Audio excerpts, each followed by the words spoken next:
Diabetes রোগীদের রোজা রাখার আগে অবশ্যই চিকিৎসকের পরামর্শ নেওয়া উচিত। কারণ প্রতিটি রোগীর শারীরিক অবস্থা ভিন্ন। তবে কিছু সাধারণ পরামর্শ নিচে দেওয়া হলো। রোজার আগে ডাক্তারের পরামর্শ।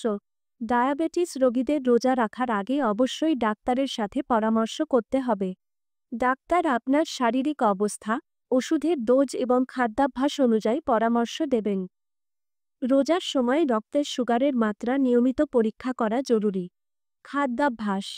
সেহরিতে জটিল শর্করা যেমন লাল চাল, লাল আটার রুটি, প্রোটিন যেমন ডিম, মাছ, মাংস এবং প্রচুর পরিমাণে শাকসবজি খেতে হবে।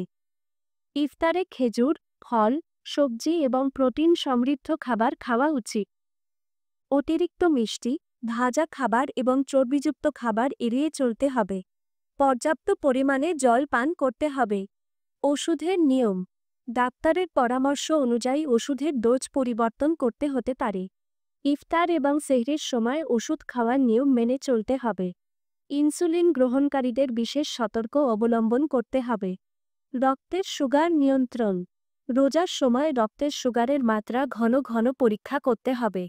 যদি রক্তের সুগারের মাত্রা খুব বেশি বা খুব কম হয়, তবে সাথে সাথে রোজা ভেঙে ফেলতে হবে এবং ডাক্তারের পরামর্শ নিতে হবে।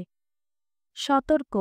ডায়াবেটিস রোগীদের রোজা রাখার সময় দুর্বলতা, মাথা ঘোরা বা অন্য কোনো সমস্যা দেখা দিলে সঙ্গে সঙ্গে ডাক্তারের পরামর্শ নিতে হবে। শারীরিক পরিশ্রম কমাতে হবে। পর্যাপ্ত বিশ্রাম নিতে হবে। ডায়াবেটিস রোগীদের রোজা রাখার ক্ষেত্রে বিশেষ সতর্ক অবলম্বন করা উচিত। সঠিক খাদ্যাভ্যাস, নিয়মিত ওষুধ সেবন এবং ডাক্তারের পরামর্শ মেনে চললে রোজা রাখা সম্ভব।